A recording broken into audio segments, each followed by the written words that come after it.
natin ngayon ay huwag dayain ang sarili. Yan. Dahil nga po Bible month pa rin ngayong buwan na to, malalaman niyo po dito na ang salita ng Diyos ay isang salamin. Yan. Makikita niyo po yung salita ng Diyos bilang salamin. Yan. Sigurado ako, almost lahat tayo dito. Sa bag niyo, meron kayong dalang salamin. Di ba? Lalo na yung mga yung laging conscious ko na itsura niya, di ba? May salamin sila sa bag nila. Pero syempre sa bahay niyo po ba walang salamin? Imposible naman, di ba? Kasi walang lumabas ka na di mo alam itsura mo. Pero ngayon po, malalaman natin na yung Word of God po pala parang salamin. At ang pinakamaganda sa salamin, anong laging ginagawa ng salamin? Papakita niya talaga sa'yo yung totoong ikaw. Hindi ako pag nagsalamin ako ngayon, hindi ko makikita si Raylin doon. Siyempre, mukha ko yung makikita ko, di ba? O kaya kahit pangarap mo yung sinong pogi, tapos pagtingin mo sa salamin, kamukha mo talaga si Piolo, imposible. Ikaw talaga yung makikita mo doon sa salamin. Hindi ka niya dadayain, hindi ka niya bobolahin. Kung pag tinignan mo yung salamin, as in, ayun talaga ikaw, di ba? Kung ano kulay mo, hindi mo pwedeng sabihin, hindi naman ako maitim, chocolate lang. Yan. Hindi mo pwedeng sabihin na, hindi, talaga ako, payat ako, kahit ang taba mo talaga ang pinapakita ng salamin, di ba? Kaya sa salamin po talaga, minsan may mga natatakot, di ba, tumingin. Kasi ipapakita niya talaga yung real, wala talagang pandarayang gagawin. Ganon din po ang salita ng Diyos. Totoo talaga yung Word of God, hindi siya magsisinungaling sa'yo. Yan. Kaya itong salitang huwag dayain ng sarili. Makikita niyo yan dito po sa James 1:19-27, yung binasa po natin kanina sa scripture reading. Kaya ito, intindihin niyo po mabuti yung verse kasi dyan po i-explain lahat mamaya. Sabi po dito, tandaan niyo ito, mga minamahal kong kapatid. Dapat maging handa kayo sa pakikinig, dahan-dahan sa pananalita, at huwag agad magagalit. Sapagkat ang galit ay hindi nakakatulong sa tao para maging matuwid sa paningin ng Diyos. Kaya talikuran niyo na ang lahat ng kasamaan at maruruming gawain. At tanggapin ng may pagpapakumbaba ang salita ng Diyos na itinanim sa inyong puso na siyang makapagliligtas sa inyo. Verse 22, huwag lang kayong maging tagapakinig ng salita ng Diyos, kundi sundin niyo ang sinasabi nito. Ito na nga po yung words yung dahil kung hindi, dinadaya niyo lang ang sarili niyo. Dahil kung nakikinig lang ang isang tao sa salita ng Diyos pero hindi naman niya tinutupad ang sinasabi nito, katulad siya ng isang taong tumitingin sa salamin na pagkatapos makita ang sarili, ay umaalis at agad kinalimutan ang ayos niya. Pero sa verse 25 po, sabi diyan, ngunit ang taong nagsasaliksik at tumutupad sa kautosang ganap na nagpapalaya at hindi tagapakinig lang na nakakalimot agad, ay ang taong pagpapalain ng Diyos sa mga ginagawa niya. Kaya yung sinasabi po doon, yung nakikinig ng salita ng Diyos at ginagawa ito, yun ang totoong pagpapalain. Yan, kaya daw yung dinadaya yung sarili doon? Yung alam niya yung salita ng Diyos pero hindi niya ginawa. Kaya ngayon pong araw na to ay by faith, di ba?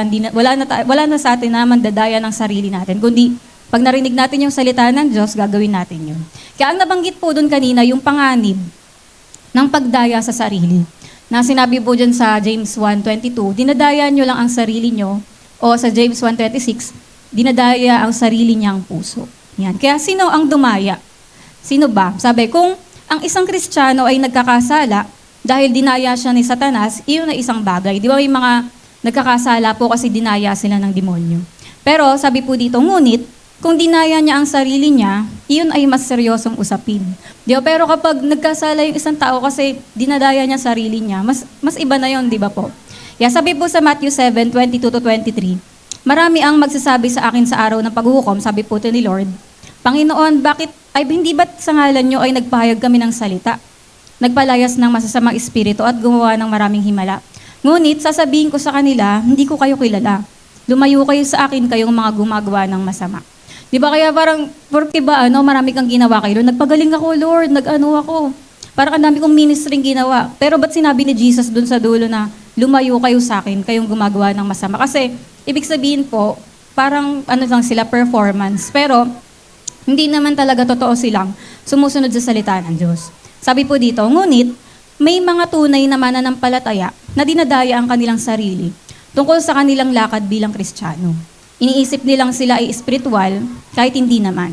Marami po talaga mga Christians ngayon na talagang parang yun nga, finifake lang nila yung pagsunod yung pagiging Kristiyano, pero ang totoo, hindi naman nila ina-apply yung Word of God.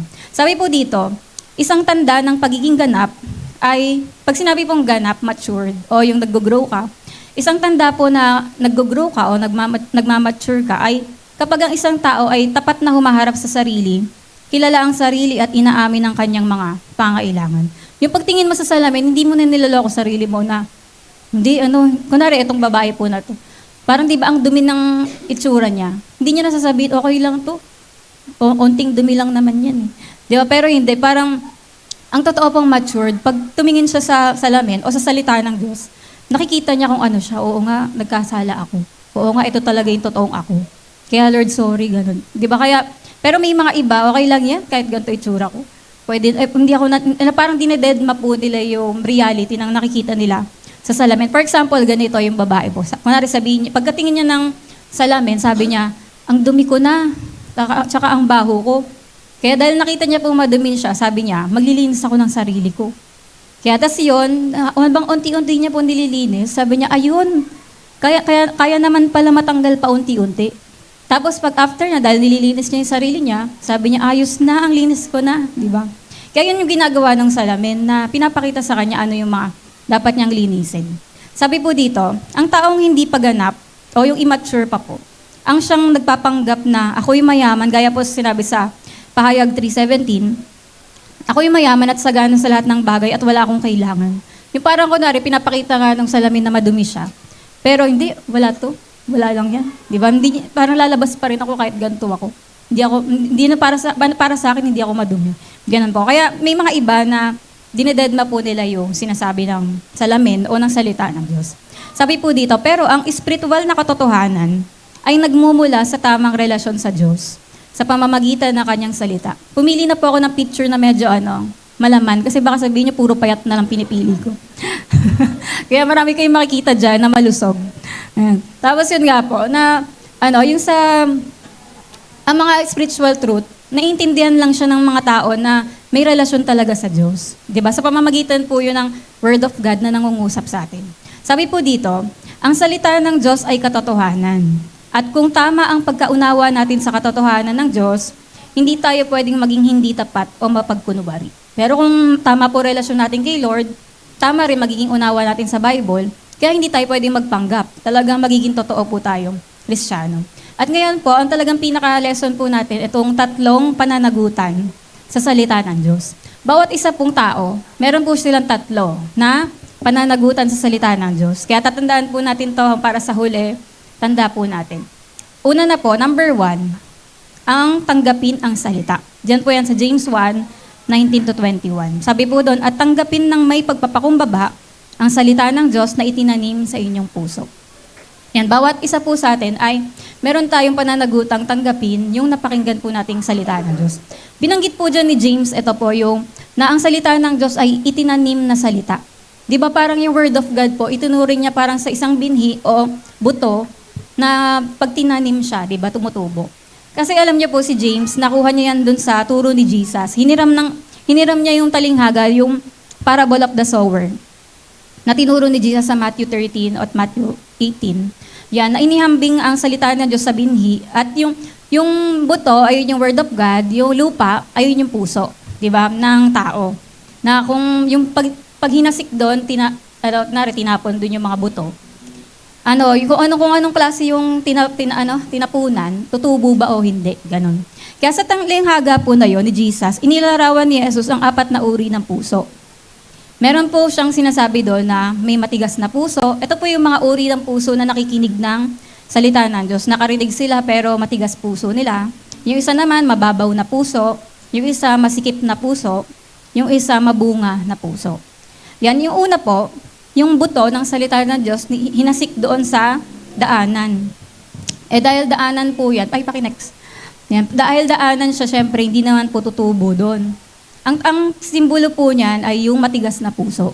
Na nung narinig nila yung salita ng Diyos, hindi nila naintindihan. Kaya naman, kinuha agad ng demonyo yung napakinggan nila. Kaya wala talagang alam niyo yung narinig nila yung word of God, di ko maintindihan, tsaka wala po silang pakialam, kaya nawala rin yung narinig nila. Yung isa naman po, yung butong inihasik sa batuhan. Nung nalagay doon yung mga buto ng salita ng Diyos, nakarinig sila, sila naman po yung mababaw na puso na hindi rin makagrow yung yung salita ng Diyos, yung buto. Pakinig, ayan. Kumakatawan yan sa mga taong, yung una talaga, tuwang-tuwa naman siya nung narinig niya yung Word of God, in-invite natin ng care group ng Bible study. Tuwang-tuwa siya, sabi niya, babalik ako, ang ganda, nakakatuwa pala mag-aral ng Bible. Pero nung dumating po yung mga pag-uusig, mga problema, konting nagka-problema lang, pinagbawalan, may problema sa school, na-busy sa school, biglang nawawala po yung pananampalataya nila. Biglang nawawala na yung faith nila, ayaw na sumama, wala nang interest, kasi nagkaroon na ng mga konting problema. Kaya yun, hindi po nag-grow yung salita ng Diyos. Sunod, pangatlo, yung buto naman po na inihasik sa mga tinikan. Na dahil yung tinikan, yung crowded po, parang ang sikip, di ba? Kasi kaya yan po yung masikip na puso, na hindi talaga makagrow yung crop. Kasi ang daming mga talahib na kailangan tanggalin, gano'n. Ayan po yung masikip na puso, na kumakatawan sa mga tao na nakarinig ng salita, pero yung mga inaalala nila masyado, yung mga worries of life, yung kayamanan, yung pagnanasa sa buhay, yan, nilulunod nun yung salita ng Diyos. Sobrang busy sa mga pag-iisip ng mga bagay sa buhay niya. Kaya hindi po nag-grow yung salita ng Diyos. Yan, pang-apat naman, ito naman po yung maganda. Yung butong inihasik sa matabang lupa. Ito yung talaga na nung hinasik yung mga buto, tubuan lahat. Di ba? Kasi nga po, ang tawag dyan, ayan yung may mabunga na puso, fruitful na puso. Yung kumakatawan to sa mga taong, nung narinig po nila yung Word of God, na unawaan nila, sinabuhay nila yung salita ng Diyos, kaya nagbunga pa sila ng mga spiritual na bunga. Di ba? Kaya ano po yung magandang sa apat? Yan, yung mabunga o yung matabang lupa. Yan, kaya sa huling pagsubok, sabi dito, ang huling pagsubok ng kaligtasan ay bunga. After po natin masave, itetest naman tayo ng Panginoon kung magiging fruitful po ba tayo. Kaya sabi dyan, ibig sabihin nito, ay nabagong buhay. After natin makilala si Jesus, titignan niya kung nababago ba yung buhay natin. Yan, yung Kristiyanong ugali at pamumuhay at paglilingkod sa iba para sa kaluwalhatian ng Diyos. Titignan naman po ni Lord yung fruit natin. Sabi po, ang bungang ito ay maaaring, yung mga bunga, hindi lang siya, basta, parang yung maganda ugali. Ito rin, pwede rin yung ang pag-akay ng mga kaluluwa kapag nakakapagdala tayo ng kaluluwa kay Lord, fruit yan.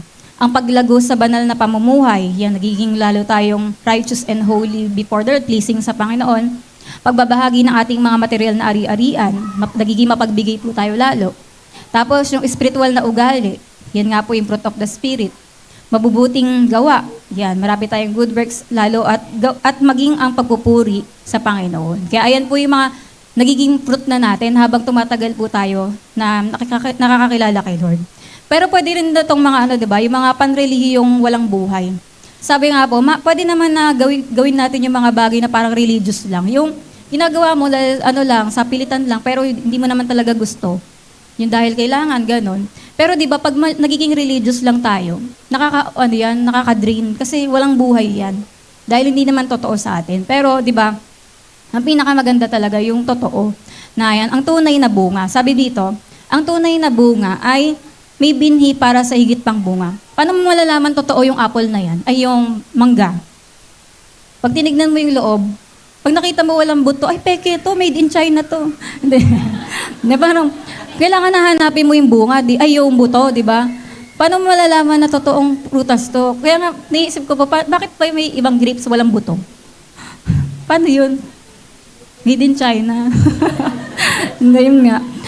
Parang, di ba kasi, di ba, ang totoong bunga po, merong buto. Kasi after mo siya kainin, itatanim mo naman yung buto para may bago ka na namang grapes, di ba? May bago ka na namang apple, may bago ka na namang ganyan. Hindi yung yung kinain mo lang, wala na. Ang totoo pong bunga, kunwari nung nagturo ka ng kids, dumami lalo yung nagturo ng kids after mo magturo nun. Nung nagtamburin ka dati, 2 lang kayo. Naging mabunga, naging ngayon, 30 na kayo. Di ba? Kaya yung parang ganyan, ibig sabihin, may totoo kang bunga dati, 5 lang kayo sa Bible study, ngayon, 50 na kayo. Ganun. Kaya, ayun nga po, yung parang ganyan na nagmumultiply. Sabi po dito, ngunit, hindi makagagawa ang salita ng Diyos sa ating buhay kung hindi natin ito tatanggapin sa tamang paraan. Alam niyo ba na kapag nakikinig tayong Word of God, kailangan po handa yung puso natin. Yan. Kaya ngayon, handa ba kayo o inaantok kayo? Pwede kasing nandito kayo sa church pero ang iniisip nyo si Blue's Clues, di ba? O iniisip nyo yung ibang palabas, ganun-ganun. Kaya ang pakikinig po natin ng Word of God, dapat handa rin tayo yung nakatutok tayo, concentrated ka. Di ba? Kaya, ayun po, dapat tinatanggap to sa tamang paraan. Sabi po dito, ayan yung sa picture, di ba? Hindi na ako bias.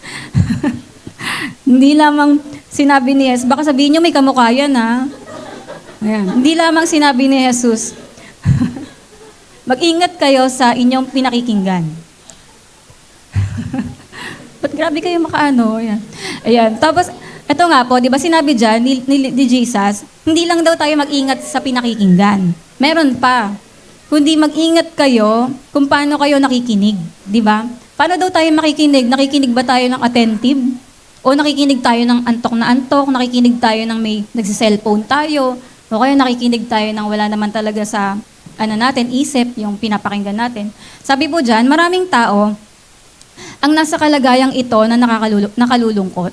Ito yung sinasabi sa Matthew 13:13 na nakikinig nga sila, ngunit hindi naman nakakarinig at hindi rin nakakaunawa. Di ba? Kaya nakakalungkot po yun na merong mga nakikinig ng Word of God pero hindi rin naman nila naintindihan. Kasi hindi rin handa yung kanilang puso sa pakikinig. Sabi po dito, dumadalo sila sa mga Bible study at mga pagsamba sa church, pero yung tila hindi lumalago. Ba't ganun? Di ba lagi naman nandyan, pero bakit parang hindi lumago? Kasi hindi po pala sila focus sa pakikinig ng Word of God. Kasalanan ba ito na nagtuturo o ng mga ngaral? Kasalanan ba ng preacher yun o ng mga teacher? Sabi maaaring oo, ngunit maaari rin kasalanan nung nakikinig. Kasi yung nakikinig pala, hindi pala attentive. Ganon. Kaya posibleng maging mapurol ang pandinig dahil sa paghina ng spiritual na buhay. Di ba? Kaya dapat pala kapag nakikinig tayo ng Word of God, nandun yung attention natin. Nang sa ganon, pumasok talaga sa atin yung Word of God. Kaya, yun nga po, kailangan, kung talagang tinanim sa puso natin yung salita ng Diyos, dapat sundin po natin yung sinabi ni James. Yan, sunod po, ang sinabi ni James doon na dapat daw po tayo ay maging mabilis makinig. Yan, sa verse 19 po yan. Sabi niya, sabi po dito sa iba pang verse, di ba? Kayong mga nakikinig, dapat ninyo itong pag-isipan. Yan, di ba? Paano mo mapag-iisipan yung napapakinggan mo kung hindi ka attentive, di ba? Sabi po yan ni Jesus, pag-isipan natin. Romans 10:17, kaya di ba yung faith comes by hearing and hearing the word of God. Pag nakikinig ka ng nakikinig, nag-grow ka na nag-grow. Di ba? Na kapag, kapag tuwing may mag-share na ng word of God, huwag mo muna akong kausapin. Magpo-focus ako. Di ba yun po yung mga katangian ng mga Kristiyanong lumalago? Kasi lagi sila nakikinig mabuti ng salita ng Diyos. Hindi po kagaya pag nasa Gmeet tayo, di ba? Yung kalahati, nado sa Gmeet, yung kalahati, nagluluto ka, iniisip mo yung ingredients, di ba? Kaya hindi talaga buo yung attention natin pagka ganun online. Ayan, sabi po dito, kung paano daw po yung isang alipin, kapag sinabi sa kanya ng boss niya na, gawin mo to, ganyan, papirmahan mo to, asikasuhin mo to. Di ba ang bilis-bilis po ng servant na gawin ko ano yung sinasabi ng master? Ganun din po sino po yung mga nanay dito na kahit nasa kids church, ang daming bata dyan, pero pag umiyak yung anak mo, anak ko yun. Di ba? Tatakbo na yung nanay doon, yung mommy, sa kids room kasi alam niya anak niya yun. Di ba? Kaya ganun din po yung mga nanay, di ba, na pag umiyak lang yung anak nila, ang bilis nilang marinig yun. Ganun din po ang sabi dyan. Gayon din, ang mananampalataya ay dapat maging mabilis makinig sa sinasabi ng Diyos. Na kung gaano po kabilis yung nanay o yung servant sa pagdinig ng boss nila o ng iyak ng anak nila, dapat ganun din po tayo. Pag nagsalita ang Panginoon, nakikinig tayo. Word of God yan, ganyan. Parang sa amin po, ako din ganun ako kasi bukod sa talagang tahimik ako kahit sa school po. Pag lesson, hindi ako naipagkwentuhan. Pati na rin po pag mga preaching. Diba sa ganun ako, tahimik lang po kasi gusto kong maintindihan. Pag dinaldal ako, di ko maintindihan. Kaya yun nga po na kaya nangyari sa akin, nag-grow nga rin ako kasi talagang tahimik lang ako kapag nakikinig po ako ng Word of God. Kaya natuto din kami na ganun po nung dati, nung kabataan pa kami na kapag Word of God yan, huwag tayo makinig tayo mabuti. Kasi yun, masasayang. Kaya totoo yung mga, di ba kapag kumakain nga rin tayo sa lamesa, yung may mga nalalaglag ng mga kanin, o kaya nahuhulog yung sa pinggan yung natin, pagkain. Kasi yung parang pag ganun, pag hindi tayo nakikinig mabuti, may mga tumatapon na sa kinakain natin. Parang sample po sa Bible ng mabilis makinig. Ito po yung mga mighty men. Yung three mighty men ni David, King David. Kasi sabi ni David, nag-ano lang siya, parang bumulong lang siya sa sarili niya. Sabi niya, ay, kung may makakakuha lang sa akin ng tubig na yun, doon sa may balon. Eh, ang hirap po kumuha nun kasi balon ng kalaban yan eh. Pero dahil narinig siya ng three mighty men niya, sabi niya, gusto pala uminom ng master natin. Kaya talagang kahit binuwis po nila yung buhay nila, kumuha sila ng tubig. Tapos biglang nagulat si David, dala na nila yung tubig. Kaya parang ganun po yung sample ng mabilis makinig. Diba? Na word of God yun, talaga naikinig ka kagad. Sunod po yung sinabi ni James, yung mabagal magsalita. Nasabi po dyan, mayroon tayong 2 tenga at 1 bibig, na paalala nga po sa atin to na dapat mas lalo tayong mas maraming makinig kaysa sa magsalita, di ba? Sabi, maraming beses tayo na nakikipagtalo sa salita ng Diyos. Minsan, kahit hindi naman sa salita, yung hindi tayo nag-agree na sa tinuturo sa ating word of God. Pero, di ba, parang minsan kahit sa isip mo lang, ganyan-ganyan, parang nagdududa ka o hindi ka naniniwala. Pero, ayun nga po, sinasabi dyan, sabi po dito sa, dapat maging mabagal tayo magsalita. Pag-isipan muna natin. Sabi po sa Kawikaan 10:9, di ba? Ang taong masalita ay madaling magkasala. Tapos ang taong marunong at nakakaunawa ay maingat magsalita at hindi padalos-dalos. For example, hindi ibig sabihin ng mabagal na magsalita yung mabagal magsalita. Hindi ganon. Ay ibig sabihin po niyan, kung interviewin ka, ma'am, ano masasabi mo sa issue na to, sa chismis na ganito sa inyo? Hindi ang mabagal magsalita yung hindi ka agad sasagot. Mag-iisip ka muna yung sa palagay ko, hindi ako kailangan magsalita tungkol dyan. Di ba? Parang wala naman akong karapatan magsalita tungkol dyan. Kaya, ay, di ako sasagot. Ganon. Kaya, yung iba kasi, ako para sa akin, ganyan, yung inaagaw pa yung mic. Ang daming gusto sabihin. Di ba? Kaya, kapag tatanungin tayo, ikaw, Juliet, ano masasabi mo sa issue kay ganito? Ay, ano ka para sa akin? Ganyan. Parang hindi po, ganon. Kundi yung pag-isipan mo, dapat ba ako mag-comment dito? Dapat ba ako na may sabihin dito? Kaya, yun, ganun yung sabihin ng mabagal magsalita. Yung nag-iisip ka muna. Sabi po dito, ito yung sample din ng hindi nag-isip, di ba, yung parang ang bilis sumagot. Yung isa pong abogado sa Luke 10:29 na yung tinatanong niya, sabi niya, yung dahil nga napahiya siya dun sa mga tinanong niya kay Jesus, bigla siya nagtanong, sino ang aking kapwa? Di ba? Kaya nakwento ni Jesus dun yung tungkol sa Samaritan. Kaya parang yun nga, dahil nga para lang di siya mapahiya, mas lalo naman siya napahiya kasi nga, sumagot pa siya. Yan. Tapos ang sinabi po ulit ni James na isa pa ay maging mabagal, magalit. Yan, sabi po, huwag magalit sa Diyos o sa kanyang salita. Yung mukha ng babae, di ba, yung gusto mo na magalit, naranasan niyo, yung gusto mo na magalit pero nagpipigil ka. Yan, yung parang pipigilan mo, di ba, ibig sabihin mabagal, magalit. Huwag muna ako magagalit ngayon. Yung parang naiinis ka pa lang, di ba, pero parang gusto mo sumabog pero magpipigil ka. Kaya minsan po, may mga tao rin, binabalaan din po tayo ni James tungkol sa pagkagalit sa salita ng Diyos. Kasi may mga nakakarinig ng word of God, tapos nagalit sila, pero Bible naman talaga yung nagsabi nun. Pero sabi po dyan, ang mabagal magalit ay may dakilang pag-unawa. Ngunit, ang padalos-dalos ay nagpapakita ng kamangmangan. Yan. Kaya yung sample po dito, yung kay King David at kay Prophet Nathan. Di ba? Sabi po ni Nathan, merong isang mayamang lalaki na ang dami naman niyang tupa, pero ninakaw niya pa yung tupa ng mahirap. Yun na nga lang yung pag-aari ng tao na yun. Sabi ni David, dapat patayin yan. Di ba? Nagalit siya agad. Dapat patayin yung tao niya. Sabi po ni Nathan, ikaw yun. Di ba? Pero parang ayun nga na, parang dahil nga, siya, ang bilis niya magalit, hindi niya alam siya pala yun, di ba? Kaya nung pagkasabi naman sa kanya, ako yung nagkasala, di ba? Nalaman naman niya na siya yun. Kaya pero ayun nga, ito po, yung isa pa sa halamanan, si Pedro, di ba? Kabaliktaran siya di ba? Nang sinasabi sa Bible, siya yung mabagal makinig, mabilis magsalita, tas mabilis din magalit. Di ba sabi na sa kanya ni Jesus na, wag daw magpasensya siya. Pero dahil sa bibo-bibo nga siya, di ba, na natagaan niya yung tenga nung Kasi parang, paprotektahan ko si Jesus, gano'n. Pero yun, na hindi siya nakikinig. Kaya sample din siya nung kabaliktaran naman. Tapos sabi po dito, maraming away sa iglesia, ang bunga ng maikling pasensya at padalos-dalos na salita. Agree ba kayo dyan? Di ba? Nagkaaway ito dahil nabigla sa pagsasalita ng ganito, biglang hindi niya napikon niya yung ganito, nabanggit niya yung ganyan, hindi na pag-isipan. Kaya yun, di ba? Dahil kaya yun po yung sinasabi na dapat mabagal tayo sa pagsasalita. Sabi rin po, at saka mabagal din sa pagkagalit. Yan, tas sunod, pero meron po sinasabi ditong makadiyos na galit. Ayan po yung makadiyos na galit laban sa kasalanan. Ito lang yung galit din na tinatanggap ng Diyos, di ba? At kung mahal natin ang Panginoon, dapat nating kamuhian ang kasalanan. Yan, kaya naintindihan natin. Pero po, ngunit ang galit ng tao ay hindi nagbubunga ng katuwiran ng Diyos. Diba? Sa katunayan, ang galit ay kabaliktaran ng pagtatsagang nais ng Diyos na mabuo sa atin buhay habang tayo ay lumalago kay Kristo. Kaya yung pagtitimpi daw po, napakahalagang bagay niyan. Dapat daw po wag niyo pong iwawala yan. Yung timpi niyo, dalhin niyo lagi. Wag niyo iwawala.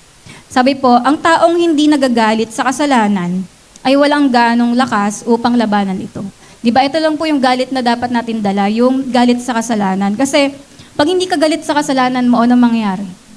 Bibihin mo yun, di ba? Dadalhin mo pa rin yung kasalanan. Kasi pag galit ka sa kasalanan, edi hindi mo nagagawin yun, di ba? Kaya yun po yung sinasabi ni Santiago, laban sa pagkapuot sa salita ng Diyos dahil inilalantad nito ang ating mga kasalanan. Kaya marami pong pag nilabasan mo ng Bible, uy, ano yan?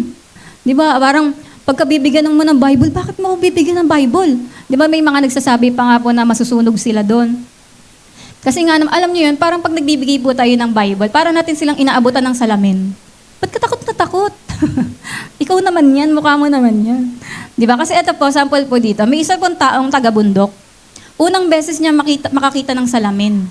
Kaya alam mo, sobrang shock niya. Nung nakita niya yung salamin, sinapak niya yung salamin. Di ba? Pero hindi niya alam siya yun, di ba? Ayun nga po, na parang ganyan din po sa Word of God. Bakit? Binigyan na naman kita ng Bible, di ba? Para makita mo yung sarili mo. Ba't ka nagagalit, di ba? Kaya sabi po dyan, tulad ng taong binasag ang salamin, dahil ayaw niya ang larawang nakikita niya, ang mga tao ay nagre-rebelde laban sa salita ng Diyos dahil sinasabi nito ang katotohanan tungkol sa kanila at sa kanilang pagiging makasalan. Kaya yung iba pong tao, ayaw talaga basahin yung Bible kasi pag nagbukas ka ng Bible, makikita mo yung itsura mo. Makikita mo, hindi nga, chismosa pala ako, sabi dito eh. Yung mga ganito, yung mga paninira, mga ganyan, may selos, may kaya pala ako chismosa kasi may mga inis ako, galit, selos, ganyan-ganyan. Kaya di ba pagka binasa mo talaga yung Bible, hindi ka niya lolokohin, sasabihin niya talaga yung tunay na ikaw. Parang ako to parang ang yabang, parang ako yung sinasabing mayabang dito. Pero hindi naman ako mayabang eh. Pero di ba parang yun nga, bakit ka natatamaan dun sa Bible? Kasi totoo, nilalantad niya kung sino ka. Di ba? Kaya hindi naman talaga ako, matangos ako. kahit sabihin mo yun, kung nakikita mo sa salamin, pangu ka talaga. Tanggapin mo na yun, di ba? Hindi mo yun parang, yun nga, parang mga ganong mga bagay. Kaya, kailangan natin, may mga bagay na, pag nilantad yun ng salamin, kailangan mo tanggapin na, ayun. At kung hindi ka natutuwa sa nakikita mo, baguhin mo, di ba? Ayun yung sinasabing pagbabago. Sabi po dito, isang pusong handa. Di ba? Yung sinasabi dun sa verse 21, na dapat tatanggapin po natin yung word of God ng may puso na handa. Sabi po, nakita ni Santiago na ang puso ng tao bilang isang hardin, na di ba kapag pinabayaan, kunwari yung isang garden, ang ganda-ganda. Dati po, yung garden sa bahay ng lola po namin. Ang ganda-ganda nung buhay po yung lolo ko. Talagang lahat ng mga bunga, ang ganda ng puno, tas maayos mga halaman. Pero nung namatay po siya, nakita mo rin na namatay yung garden. Kasi nagtubuan na yung mga talahi, wala na nag-aalaga, hindi na tumutubo yung mga ganto, ganyan. Kaya parang ganun din daw po yung puso na hindi handa. Yung ang dami ng bubunutin kasi ang hindi na maayos. Sabi po ni James, sinikayat niya tayong bunutin ang mga damo at ihanda ang lupa para taniman ang salita ng Diyos. Kaya may isang tao, sharean mo siya, pero hindi pumapasok sa kanya yung word of God kasi ang daming laman ng puso niya na mga iniisip na mga ganito, ganyan. Kaya hindi niya matanggap yung word of God. Kaya kailangan yun ihanda, tanggalin yung mga kasalanan, yung mga hindi dapat nanatili sa puso. Sabi po dyan, yung pariralang labis na kasamaan ay nagbibigay ng larawan ng isang harding tinubuan ng napakaraming damo na hindi makontrol. Sabi po dyan, kamangmangan na subukang tanggapin ang salita ng Diyos sa pusong hindi handa. Kaya sa lahat po ng mga nakikinig, yung mga hindi handa na puso, hindi nila naintindihan. Hindi po pumasok sa kanila. Pero sabi dito, paano natin inihahanda ang lupa ng ating mga puso para sa salita ng Diyos? Paano talaga tayo pag nakinig tayo, matatanggap talaga natin? Una, sa pamamagitan niya ng paghingi natin ng tawad sa mga kasalanan natin. Dapat matanggal yung mga kasalanan na yon para makapasok talaga yung word of God sa atin. Pangalawa, yung pagbulay-bulayan mo yung pag-ibig ng Diyos sa'yo, yung biyaya ng Diyos, at pag-pray mo na matanggal yung mga katigasan ng puso mo. At pangatlo, dapat tayong magkaroon ng saloobin ng kaamuan. Yung ibig sabihin ng kaamuan, yung word of God to, naniniwala akong salita to ng Diyos. Kaya susundin ko to. Hindi yung nakikipagdebate sa word of God. May mga iba kasi, patunayan mo na ganyan. Yan. parang, di ba, pag alam nating salita ng Diyos yun, yung maamo kang tatanggapin yun. Salita na to ng Diyos, ano pang magagawa ko dito kundi tanggapin, di ba, ganun. Sabi po, ang kaamuan ay kabaligtaran ng galit, sa sinasabi po ni James. Kapag tinanggap mo ang salita ng may kaamuan, tinatanggap mo ito, hindi mo ito pinagtatalunan, at iginagalang mo ito bilang salita ng Diyos. Hindi mo ito binabaluktot upang umayon sa iyong sariling pag-iisip. Kaya sabi po, kung hindi natin tatanggapin ang itinanim na salita, nililin lang natin ang ating mga sarili, di ba? Kaya pero yun nga, niloloko mo lang yung sarili mo kapag hindi mo na tinaniwalaan yun, yung nakikita mo, yung sinasabi ng Word of God. Kaya ano po yung una na pananagutan natin? Tanggapin ang salita. Pangalawa naman pong pananagutan ay yung isagawa ang salita.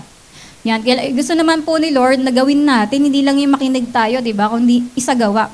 Hindi sapat na makinig lang tayo ng salita ng Diyos, kundi kailangan natin tong gawin, isagawa. Kasi maraming tao po yung akala nila, kapag nakinig sila ng isang sermon, o kaya nag-aral sila ng Bible, akala nila lalago na sila noon, tsaka pagpapalain sila. Pero sabi po dito, tandaan nyo to, hindi ang pakikinig, kundi ang paggawa ang nagdadala ng pagpapala. Di ba? Kaya, hindi porke nag-attend ka ng Bible study, ang dami mong narinig na message, pagpapalain ka na. Ang pagpapala po ay kapag sinunod mo na yung nakapakinggan mong Word of God.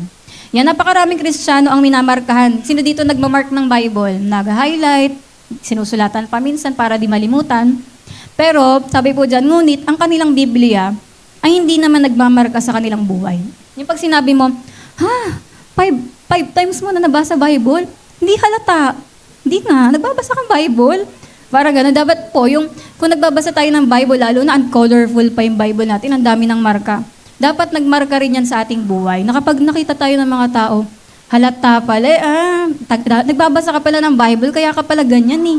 Una kita ko pa lang sa'yo, parang ambuting tao mo na. Diba? Kaya yung gano'n na, dapat nagmamarka po yung Bible sa buhay natin. Hindi lang tayo yung nagmamarka dyan. Kung iniisip mong ikaw ay spiritual dahil nakikinig ka sa salita, dinadaya mo lang yung sarili. Kailangan po yan, ginagawa yan. Di ba? Kaya yung una, pansin po natin, inihan tulad ni Santiago o ni James, ang salita ng Diyos sa binhi, parang buto. Ngayon naman, inihambing naman niya ito sa salamin. Ito na yung salamin. Tapos may tatlo pa, sabi dito, may tatlong gawain ng salita ng Diyos bilang salamin. Tatlo po yung ginagawa ng salita ng Diyos bilang mirror. Anong ginagawa ng salamin? Una, pagsusuri. Pagka humarap ka na ngayon sa salamin, anong mangyayari? Makikita mo na yung sarili mo lang. Yung eye bag ko, may muta ba? Para pag may nagmuta, mapapamuta ka din, di ba? Yung para ba't ganito yung kung may namumulas sa mata ko? Di ba? Masusuri mo kung ano yung nakikita mo. Yan, tapos alam niyo po ba, naranasan niyo ba yun? Yung kausap niyo, may kulangot siya, pero hindi mo masabi. Ilang beses po kasi nangyari yun sa akin. Yung parang, dahil hindi ko siya close, syempre hindi ko masabi. Pero na-awkwardan ako dun sa, nandito, di ba? Parang alam mo yun, parang gusto mo sabihin na, singin ka sa salamin, ganun. Parang gananin po, minsan may nakikita tayo sa kapwa natin ng mga mali. Parang, di ba, gusto mo sabihin sana yung mali nila. Pero, magbasa ka na ng Bible, magpakalalim ka para malaman mo. Di ba, yung na talagang, ito yung mga kailangan ayusin. Kaya yun nga po, na ang pangunahing layunin ng salamin ay para makita ang sarili at ayusin ang sarili upang maging malinis at maayos. Di ba? Siyempre, para yon maging maayos yung itsura mo. Kapag tumitingin tayo sa salamin ng salita ng Diyos, nakikita natin ang ating tunay na kalagayan. Kaya kapag nagbasa ka ng Bible, talagang nalalaman mo, ako tong walang pasensya na to. Ako tong magagalitin na to. Dapat magbago na ako. Lord, sorry po. Ganun yung gano'n na talagang nakikita mo sa story na to, bakit parang ako yung kinakausap? Bakit meron din nga po ganong mga preaching minsan na nung pinapakinggan mo siya, parang akala mo para sa'yo talaga. Parang ako ba pinaparinggan dito? Parang may mga nagagalit po ganon sa mga nagtuturo ng Word of God. Ako ba pinaparinggan nyo? Ganyan. Pero hindi niya alam, nasa Bible kasi yun, di ba? Kaya kala niya, pinapatamaan siya pero nasa Bible talaga. Sinasabi talaga, sa kanya talaga nakaano. Yan, kaya sabi po dito, binanggit ni Santiago ang ilang pagkakamali ng mga tao kapag tumitingin sila sa salamin ng Diyos. Yan, meron po mga pagkakamali dito ng mga taong tumitingin sa salamin. Una, unang pagkakamali, tinitingnan lamang nila ang kanilang sarili ng mabilis. Yung isang ganun, Ang bilis, di ba ganun na lang, hindi mo na nakatandaan ano itsura mo. Basta siguro dahil natakot ka, nagmadali ka ng umano, di ba? Parang halimbawa, for example lang, itong nilagay ko dito, na yung babae, nagbabasa siya ng Bible, kunwari ang nabasa niya, huwag kang maninira ng kapwa o huwag kang maging chismosa. So yun yung nabasa niya, biglang may nag-chat sa kanya, parang may nag-chat, may nag-chismis. Biglang napababa na siya sa Bible niya kasi parang may na siya, di ba? Parang nawala na yung, di ba ganun tayo? Pag kakaaral lang natin ng Bible, sabay paghawak natin ng cellphone natin, ba't nalilimutan na natin agad yung binasa? Di ba? Ganun yung epekto na kaka-attend mo lang ng gawain, kanina ang ganda-ganda ng message, intinding-intindi mo. Pagkahawak mo ng cellphone, parang nalimutan mo na lahat. Di ba? Kaya, yun po, pag hindi tayo maingat sa mga tinitignan natin sa cellphone, nalilimutan natin lahat ng mga napakinggan natin sa Word of God. Kaya ang magkakamali po dyan, hindi niya sinuri, ang bilis niya lang tinignan yung sarili niya. Kaya hindi niya nakita talaga kung ano yung tunay niya na kalagayan. Minsan, may mga Kristiyano daw po na nababagabag yung budhi na, at least naman masabi na 1 chapter nagbasa ako ngayon o kaya isang verse. Mahalaga may isang verse na nasabi, mamaya pag tinanong ako kung nagbabasa ako araw-araw, nasabi ko hindi. Kaya minsan may mga Kristiyano pong relihiyoso na lang na at least makabasa ng isang verse o isang chapter. Pero mali, kasi dapat nababagabag yung budhi mo na binasa mo yung Bible nang hindi mo naintindihan. Ayun yung mali doon. Na dapat pag nagbabasa po tayo ng Word of God, handa yung puso natin. Hindi yung dami mong pero di mo naman talaga na-gets. Kahit isang chapter, isang verse yun, di mo naintindihan. Doon ka dapat nako-convict. Hindi yung dahil na hindi ka lang nagbasa. Yun po. Kaya marami sa atin, di ba, na nagbabasa tayo lang, hindi tayo handa. Hindi natin maintindihan. Dapat talaga, may time tayo na intindihin to. Pangalawa, na pagkakamali, nakakalimutan nila ang kanilang nakita. Di ba, yun nga, dahil nag-cellphone na siya, nalimutan niya na yung yung parang tumingin nga siya, yung lalaki tumingin nga sa salamin, pero ano nga bang kulay ng ko kanina? Nakalimutan ko na. Di ba, yung nakalimutan ko kung naka-eyeliner ako o hindi, ganyan. Parang ganun po, parang sa babae, di ba, nakalimutan niya na yung nabasa niya, kaya napachika na rin siya dun sa chat niya. Ay, oo, ganyan. Ito pa nga yung picture ganyan, patunay na ganyan. Di ba? Yun. Tapos, sabi po, di ba, kung titingnan lang nila na mas malalim sa puso nila, yung salita ng Diyos, o kung tinignan nila mabuti yung sarili nila sa salamin, hindi sana nila malilimutan. Pero, di ba, minsan, nakaranasan niya po manood ng mga revival. Di ba sa mga revival, may mga umiiyak, may mga todo iyak, may mga tumutumba, ganon. Yung parang minsan napapaisip tayo, grabe naman yung ganito. Pero alam nyo, sa totoo lang po, ang mga tao talaga, pag nakaka-encounter sila ng presensya ng Diyos tsaka Word of God, talagang nakikita nila kung gaano sila kadumi. For example, ito si Isaiah, sa Isaiah 6:5. Noong nagpakita sa kanya yung Panginoon tsaka yung salita ng Diyos na encounter niya, sabi niya, sa abak ko, sapagkat ako'y napahamak, nakita niya kung gaano siya kadumi, ganon. Sa si Peter din, nung nakilala niya si Jesus, di ba sabi niya, lumayo kayo sa akin sapagkat ako'y taong makasalanan o Panginoon. Tapos si Job, napakatuwid na tao na nito. Pero nung nagpakita sa kanya ang Diyos, di ba, nagsalita si Lord sa kanya, sabi niya, ako'y nasusuklam sa aking sarili at nagsisisi sa alabok at abo. Di ba? Kasi kapag naluwalalim tayo sa salita ng Diyos, o na-encounter natin si Lord, nakikita mo kung gaano Lord, makasalanan talaga ako. Para kailangan mabago yung puso ko, ganun. Kaya may mga ganong pagkakataon. Kaya hindi natin alam na yung mga napapanood natin sa mga revival na ganun, baka kailangan din natin nun. At pangatlong pagkakamali, hindi nila sinusunod ang sinasabi ng salita na gawin. Nabasa mo lang yon na wag man chismis, wag manira. Tapos, di ba nalimutan, di ba? Tapos nung ginawa agad ni ate, nakipag-chismis agad sa labas, di ba? Yung ganun. Para nalimutan niya lahat ng mga nabasa niya kanina lang. Yung parang ito, yung lalaki naman, di ba? Parang yung Word of God, dahil hindi ko naman tumasunod, itatago ko na lang to. Tinago na lang niya yung salamin, di ba? Dahil hindi naman niya magawa yung pinapakita nun. Kaya sabi po, di ba, na iniisip ng iba na yung pag nakinig ka lang ng salita ng Diyos, ay parang ginawa mo na rin yun, pero hindi. Bilang Kristiyano, nasisiyahan tayong ipalit ang pagbabasa sa paggawa. At least nagbasa ako ng Bible. Pero parang inaano natin yun na hindi natin ginagawa. Pero hindi po natin mapagpapalit yung aktual na paglilingkod, di ba, sa pagbabasa natin.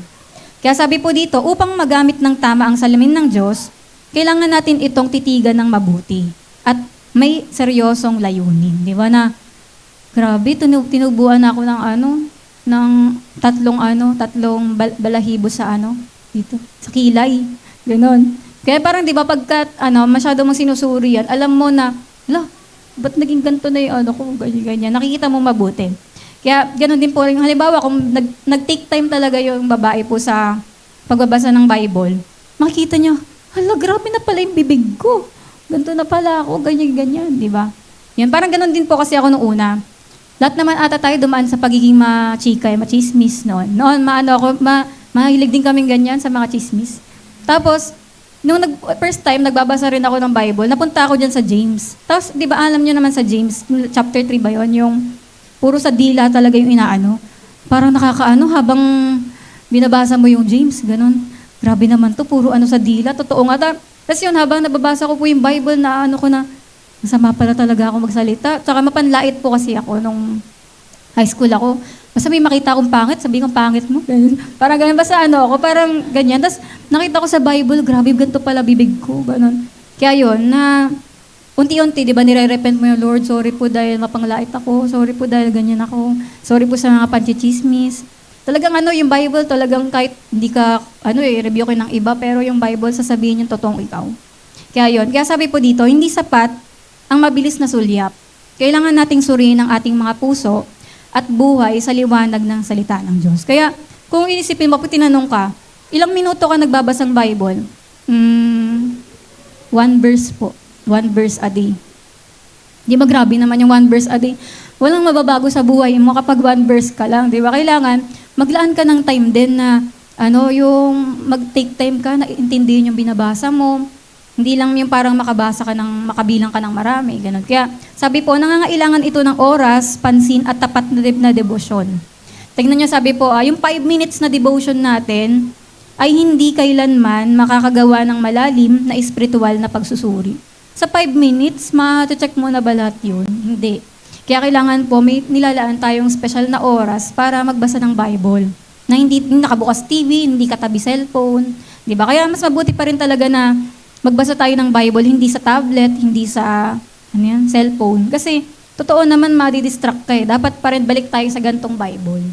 Kaya ako nga rin, binalikan ko na uli yung mga kahit na ako, 3 tapos ng basa sa tablet ng Bible. Pero, iba pa rin eh. Mas maganda pa rin talaga yung sa dito po. Ayun, tapos yun nga, sabi po dyan, salamat sa mga doktor na nag-aalaga sa mga pasyente bawat taon. Di ba yung mga doktor talaga, naglalaan sila ng time sabihin, ganito, ganyan, ano bang problema, yan. Naglalaan sila ng oras na hindi nagmamadali at palagi nilang sinasabi yung totoo.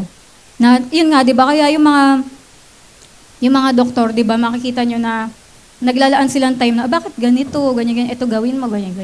Kaya ganun din po si Dr. Jesus sa atin.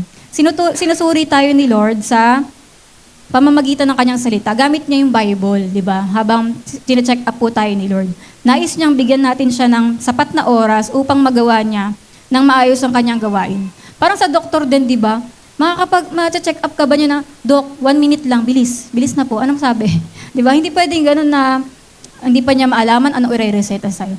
Parang ganun kay Jesus, Lord, 1 minute lang, pwede. Alis na ako, may pasok pa ako, ganyan. Parang ganun po ginagawa natin kapag ang bilis-bilis natin na hindi magbasa ng Bible, hindi natin iniintindi.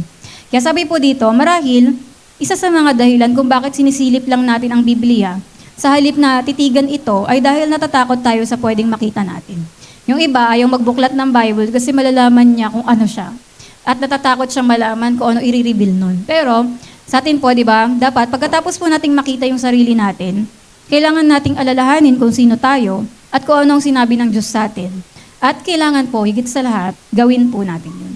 Kaya sabi po dito, ang pagpapala ay nasa paggawa, hindi sa pagbabasa lamang ng salita. Kaya yun po yung sinasabi ni James sa James 1:25, ang taong ito ay pagpapalain sa kanyang ginagawa. Kaya ang ibe-bless yung mga narinig yung word of God, tas ginawa.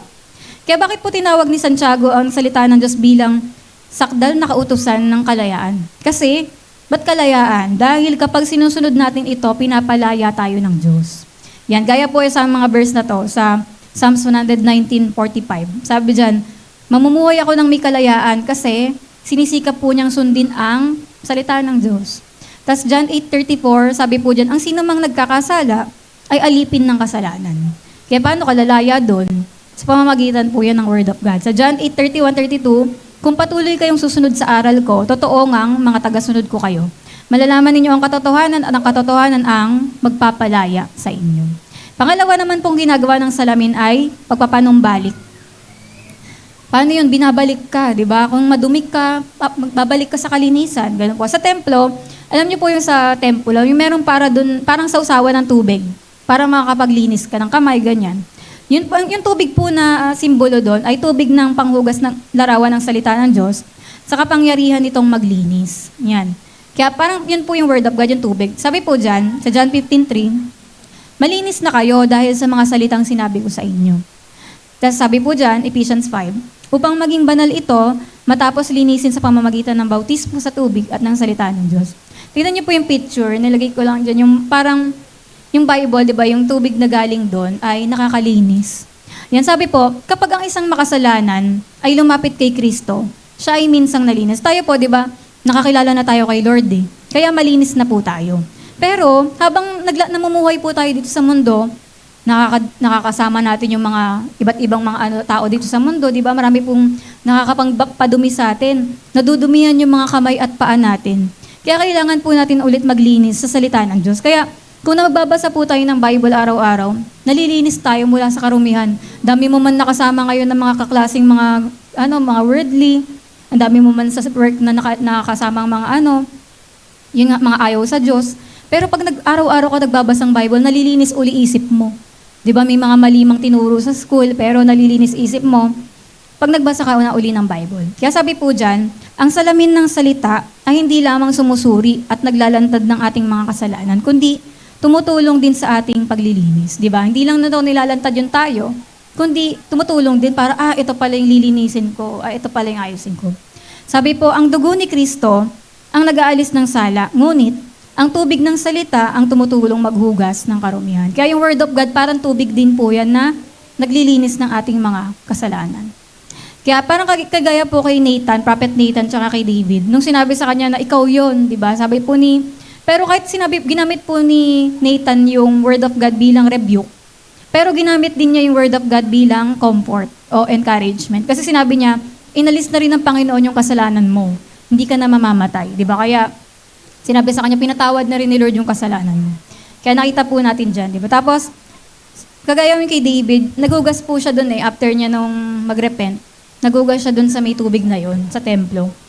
Tapos, sabi po dyan, naroon ng katiyakan ng kapatawaran at paglilinis at ito ay nagmumula sa salita. Dumaan si David sa planggana at nagugas ng kanyang kamay at paa. Diba? Tapos yung pangatlo po, na ginagawa ng salamin ay pagbabago. Siyempre, kaya yun pinakita sa'yo para mabago mo. Pagkatapos po tayong makapanumbalik, nais tayong baguhin upang tayo lumago sa biyaya at hindi na muling magkasala. Pero sabi po, napakaraming mga Kristiyano ang nagtatapat ng kanilang mga kasalanan at umaangkin ng kapatawaran, ngunit hindi naman lumalago sa espiritual upang mapagtagumpayan ang sarili at ang kasalanan. Pero ang purpose po ng Bible, para magbago tayo, di ba? Sabi po dito, yung sa 2 Corinthians 3:18, kapag ang anak ng Diyos ay tumitingin sa salita ng Diyos, yung salamin, nakikita niya ang anak ng Diyos. Kaya doon mo malalaman na nag-grow ka na po kapag habang nagbabasa ka ng Bible, nakikita mong kamukha mo na si Jesus. Di ba? At siya'y binabago ng Espiritu ng Diyos upang makabahagi sa kalawalatian ng Diyos. Kunwari, dati ganito ako, pero pansin ko yung pagsasalita ko parang si Jesus na, ang bait ko na kasi. Di ba? Dati ako, nagwawala ako agad. Pero ngayon, ang haba ng pasensya ko, para akong si Jesus. Di ba? Na, gano'n. Parang doon mo na makikita unti-unti na nakikita mo na yung ugali ni Jesus. Dati, di talaga ako magpapasensya ng ganito. Pero ngayon, di ba, ganito na ako. Kaya, unti-unti nakikita po natin, nagiging kamukha na tayo ni Lord. Parang yung salita pong binanggit doon na binabago, sa Griego, ayun po yung pinagmula ng salitang metamorphosis, na isang pagbabagong panlabas na nagmumula sa panloob. Na yung word po na yan, katumbas niya yan, yung binabago. Na kapag ang isang buod ay nagiging magandang paru-paro, ito ay metamorphosis. Kaya yun nga po, di ba, na ganyan din po yung pagbabago na ginagawa ni Lord sa atin habang nagbabasa tayo ng Bible. Mula sa ganun tayo dati, biglang ngayon, nagbago na. Yun po yung tinatawag na patotoo. Kaya sino po sa inyo nakapag-testimony na kayo na dati ganito ako. Pero ngayon, di ba, hindi makapaniwala ang mga kapitbahay mo na naging ganyan ka na dahil kilala ka nila talaga. Sabi po dito, kapag ang isang mananampalataya ay gumugugol ng panahon sa pagtingin sa salita at sa pagkakita kay Kristo, siya ay binabago, ang kaluwalhatiang nasa loob ay nahayag sa labas. Kaya yung binabasa mo dyan, nagre-reflect na ngayon sa'yo. Unti-unti ka nang nagbabago. Ito rin ang salitang isinalin bilang nagbabagong anyo sa Mateo 17:2. Kaya yun. Kaya, sino sa atin dito naranasan na yung gano'n, nagbago ka nung marami kang binasa, di ba, sa Word of God? May nagbabasa ba dito? Yun. Tapos sa Romans 12:2 po, sabi, hayaan ninyong baguhin kayo ng Diyos sa pamamagitan ng pagbabago ng inyong mga isip. Kaya, magsisimula pong magbago yung isip natin kapag nagbulay-bulay na tayo ng salita ng Diyos. Ang ibig sabihin po ng bulay-bulay, naranasan niyo ng ngumuya ng pagkain. Di ba? O naranasan niyo na malunok yung pork chop, hindi niyo nanguya. Di ba? Ang hirap nun. Pero yung nguya, ilang beses siya. Kasi ganun din po yung pagbubulay-bulay ng salita ng Diyos. Pag binabasa mo pa ulit, ano ibig sabihin na to sa akin? Yan. Kaya yan, hindi tayo nagiging espiritual na Kristiyano sa isang gabi lang. Ito po ay proseso, binabago tayo ng Panginoon araw-araw. Kaya ang mahalagang bagay ay huwag tayong magtago ng anuman. Di ba? Kaya alam naman din talaga ni Lord yun, kaya huwag na tayong magtago. Huwag tayong ninja paggabi. Di ba? O huwag tayong magtago sa may mga ginagawa tayo pag madilim. Di ba? Kundi sabi po dyan sa awit 139, sabi po dyan, O Diyos, siyasatin niyo ako upang malaman niyo ang aking puso. Subukin niyo ako at alamin ang aking mga iniisip. Tignan niyo kung may masamang pag-uugali at patnubayan niyo ako sa daang dapat kong tahakin magpakailanman. Na habang nagbabasa tayo, pinapasaliksik natin yung puso natin. Kasi sabi nga po sa 1 John 1:8, kung sinasabi natin wala tayong kasalanan, nililin lang natin ang ating mga sarili at wala sa atin ang katotohanan. Di ba? Pero alam natin yan, di ba, na meron tayong mga ire-repent everyday. Kaya kailangan natin na lagi magbasa ng Bible o magsalamin. At number 3, ito na po yung pangatlo na pananagutan natin. Ibahagi ang salita. Yan. Natandaan niyo po ba yung una? Tanggapin ang salita. Pangalawa, isagawa ang salita. Ito na po yung pangatlo, ibahagi ang salita. Yan. Nabanggit po kanina sa verse 26 to 27 ba yun, yung word na religion. Na ibig sabihin kasi noon, parang hindi to yung religion na panlabas na pagsasagawa. Sabi po ng Panginoon sa Bible, ang totoong religion daw ay yung paggawa ng salita ng Diyos at pagbabahagi nito sa pamamagitan ng pananalita, paglilingkod at paghiwalay sa sanlibutan. Kaya una, ito po yung pananalita. Diba? Kaya ang kalaban kasi talaga ng pag-share ng gospel ay yung gossip. Kaya diba, ano ang sinishare po natin? Gospel o gossip? Sabi, makakapag-share tayo sa pamamagitan ng pananalita. Ang dila ang nagpapakita ng puso. Kung tama ang puso, tama rin ang pananalita. Diba? Kaya tayo, nakakontrol na po ba natin yung ating dila? Kasi ang kontroladong dila ay ibig sabihin, may kontroladong katawan. Diba? Kaya yon na nakakapag-share po tayo sa pagsasalita. Yan. Pangalawa, kaya ano po ang sinishare natin? Dapat gospel. Pangalawa, paglilingkod. Nakakapag-share po tayo sa pamamagitan ng paglilingkod din natin. Diba? Na nakakakilala sila kay Lord dahil dun sa mga mabuting ginawa natin. Yan. At sunod na, sabi po dyan, unang nakita ni Isaias ang Panginoon. Di ba? Nung una, nakita niya lang si Lord. Tapos sumunod na, nakita niya na yung pangailangan ng ibang tao. Kaya nakapaglingkod siya sa iba. Sabi po, ang mga salita ay hindi kapalit ng mga gawa ng pag-ibig. Hindi lang tayo nagtuturo, di ba? Yung parang in words lang tayo nagsasabi na mahal natin sila. Kundi may gawa din tayo. Kaya sa pamamagitan niya po yan ang paglilingkod. Tapos sabi po dyan, ayaw ng Diyos na nagbabayad lang tayo. O ako na, basta bibigyan ko kayo ng pera, kayo na gumawa niyan. Kundi ang gusto ni Lord, tayo rin mismo ay makipag-participate sa paglilingkod. Meron tayong personal na paglilingkod. Pangatlo, yung paghiwalay sa sanlibutan. Yan. Kasi iba, hindi tayo makakapag-share dito sa mundo kung worldly rin tayo. Kasi makikita nila, ano pinagkaiba mo? Yan. Kaya kailangan natin maging hiwalay sa sanlibutan na to. Para, ang ibig sabihin po kasi ng sanlibutan, dyan sa James, yung ibig sabihin, lipunang walang Diyos. Yan. Mga tao na hindi po tumatanggap sa Diyos. Si Satanas ang prinsipe ng sanlibutang ito. At ang mga hindi ligtas ay mga anak ng sanlibutang ito. At bilang tayo po ng mga anak ng Diyos, tayo po ay nasa sanlibutan sa pisikal, pero kabilang tayo sa hindi tayo kabilang sa sanlibutan sa spiritual. Yan. At tayo po ay dinala dito ng Panginoon sa sanlibutan para dalhin yung mga tao kay Lord. Hindi maging katulad nila. Sa pamamagitan ng pagpapanatili natin na hiwalay sa sanlibutan lamang natin, magagawang maglingkod sa iba. Pero kapag nakita nila, worldly ka rin naman, bakit ka mag-share sa amin? Diba? Hindi po sila maniniwala. Kaya kailangan makita sa atin yung separation na Kristiyano ka, ganun. Kaya doon sila maniniwala na totoo pala yung salita ng Diyos kasi ikaw nakita ko sa'yo. Yan. Kaya nais ng sanlibutan na dungisan ang Kristiyano at simulang sirain siya. Kasi pag nasira po tayo ng mundo na to, hindi na tayo maging effective witness. Diba? Kaya napakahalaga po na maging separated tayo from this world. Sabi una, mayroong pagkakaibigan sa sanlibutan. Yung pagiging worldly nga po. Parang isip na ng isang tao, wala lang naman to eh. Yung ginagawa mo rin yung hilig ng mundo. Pero sabi po dyan, maaari ang humantong sa pag-ibig sa sanlibutan. Una, sama-sama ka lang, naipag-friend ka lang. Pero ang mangyayari, iibigin mo na rin pala yung hilig nila. Kaya sabi po dyan, pag hindi tayo nag-ingat, tayo ay magiging katulad ng sanlibutan at ang magiging resulta ay paghatol kasama ng sanlibutan. Parang kagaya po, example po sa Bible nito, si Lot. Kasi di ba nung tumira po siya dun sa Sodom, may pananampalataya sa Diyos. Pero nung tumira siya sa Sodom, yung kasalanan ng Sodom, pumasok na rin sa kanya. Naging makamundo na rin siya. Ganun pa, na kalimutan na niya yung mga prinsipyo ng Diyos. Kaya hindi nagtagal, pumasok yung Sodoma sa buhay niya, at di ba napahamak nga po yung pamilya niya. Yan, nang dumating yung hatol sa Sodoma, nawala kay Lot ang lahat. Dahil natupok po ng apoy yun, di ba? Kaya, ang kabaliktaran naman, si Abraham. Si Abraham, siya naman po yung hindi worldly. Na yung pananampalataya niya, hiwalay sa sanlibutan. Hindi niya ginagawa yung ginagawa ng mga makamundo. Kaya sabi po dyan, nagkaroon si Abraham ng mas malaking paglilingkod sa mga tao kaysa kay Lot. Kaya, pag kinumpare silang dalawa, si Abraham o si Lot paniniwalaan mo pag nag-share, si Abraham paniniwalaan ng tao kasi nakikita to sa buhay niya na hindi siya kaibigan ng sanlibutan. Hindi kailangan makisangkot ng Kristiyano sa sanlibutan upang magkaroon ng paglilingkod sa sanlibutan. Kaya pwede tayong sumama sa kanila, 'di ba, sa mga taong wala kay Lord, ay walang pananampalataya kay Lord, pero hindi tayo nakikisama, 'di ba? Yung ginagawa rin natin yung ginagawa nila. Kasi alam niyo si Jesus mismo, si Jesus ay walang dungis. Ngunit siya ay kaibigan ng mga maniningil ng buwis at mga makasalanan. Kaibigan nga siya ng mga sinners eh.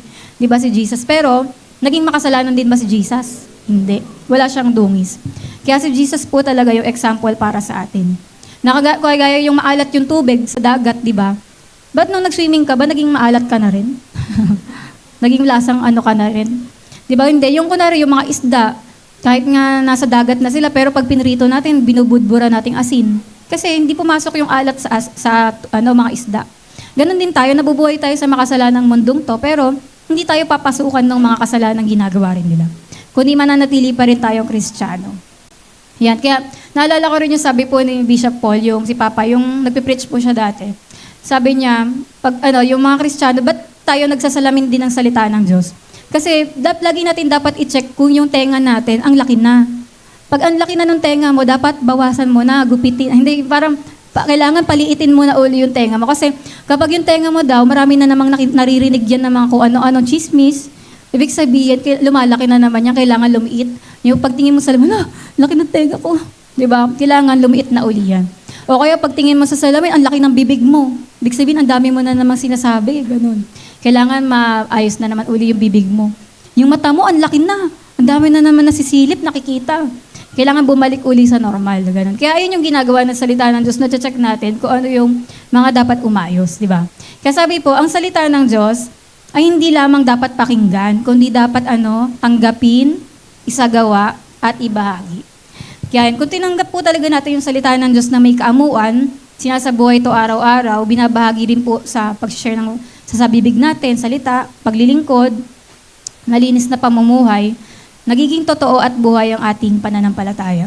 Kaya ang tunay po na Kristyanismo ay hindi nasusukat sa kaalaman o gawain lang. Kundi hindi ito patalinuhan po, di ba? Patalinuhan ba dito ng alam sa Bible? Hindi. Ang contest dito, sino pinakamaraming nasunod, di ba? Kaya sa langit po, pag dating natin doon, hindi sasabihin sa'yo na, memorize mo ba buong Bible? Hindi. Ang tanong doon, ilan ang nasunod mo sa mga nautos ko dyan, di ba? Kaya yun, hindi lang patalinuhan, kundi dapat mas magaling po tayo sa pagsasabuhay nito. Kaya sabi po dyan, ang tunay na Kristyanismo ay hindi nasusukat sa kaalaman o gawain lamang, kundi sa nabagong buhay na nagpapakita ng pagsunod sa salita ng Diyos at pag-ibig sa kapwa.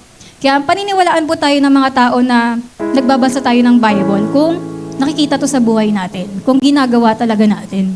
Hindi yung ang laki-laki, ganito, dala mong Bible sa school, no?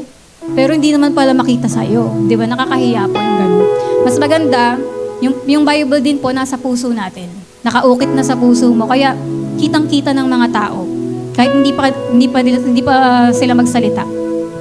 Nakikita nila na nasa atin talaga yung salita ng Diyos. Kasi nakikita yan sa salita natin, sa gawa, di ba? Sa lahat ng area ng buhay natin.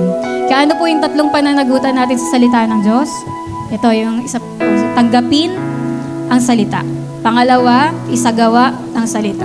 At pangatlo po, ibahagi ang salita. Kaya yan po yung 3 pananagutan natin na dapat pong nating gawin. Kaya bilang paalala po sa atin ng salita ng Diyos. Kaya magmula po ngayon, pag tutingin kayo sa salamin, nawa maalala nyo po na, yung Word of God nga pala, parang salamin to. Diba? Na dapat po kung ano yung makita natin, maging willing po tayo na baguhin yon, sundin yon, kung ano po yung sinasabi sa atin ng Panginoon. Kaya tayo po ay manalangin.